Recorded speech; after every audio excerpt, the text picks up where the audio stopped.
what's happening in Galatians is you see outside troublemakers who are coming in and they're wanting to pervert the gospel.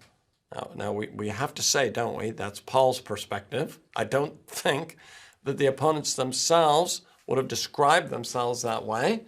They would have described themselves as adding to the gospel in a positive way.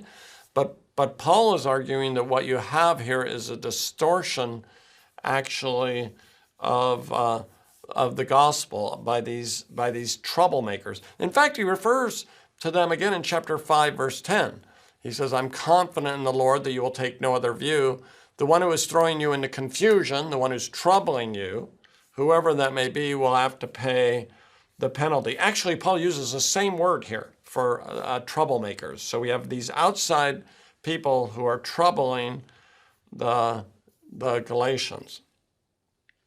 Paul also teaches here that the truth of the gospel depends on its content, not the credentials of the messenger. That's a very important point, isn't it? He says whether it's I myself or whether it's an angel from heaven, if I preach another gospel, it ought not to be accepted.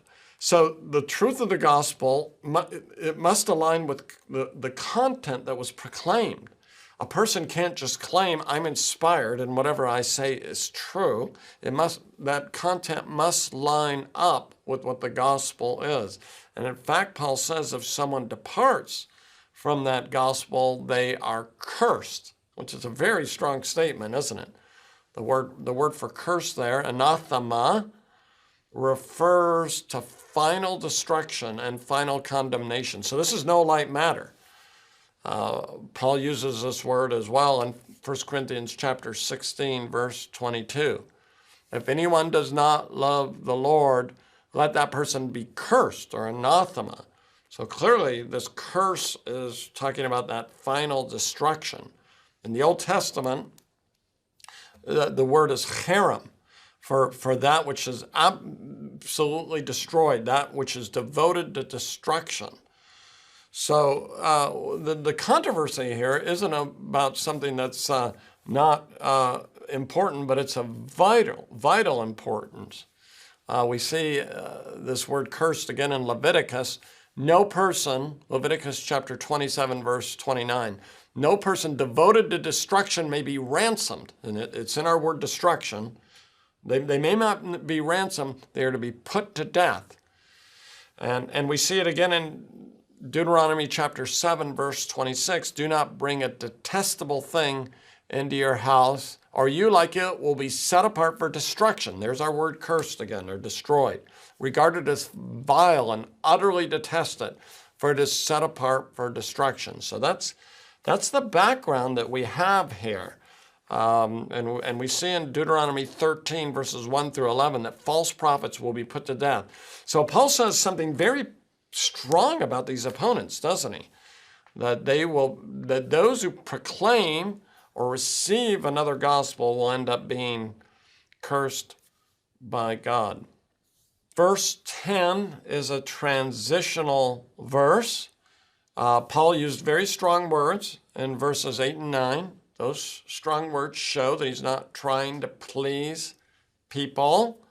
I think the opponents were arguing that Paul didn't bring up circumcision because he was trying to please people. But Paul's strong words in verses 8 and 9 show that he's not trying to please people. Unless you're kind of a crabby person, you don't try to please people by telling them that if they disagree with you, they'll be destroyed and cursed by God. So Paul uses those very strong words, not because he's in a bad mood.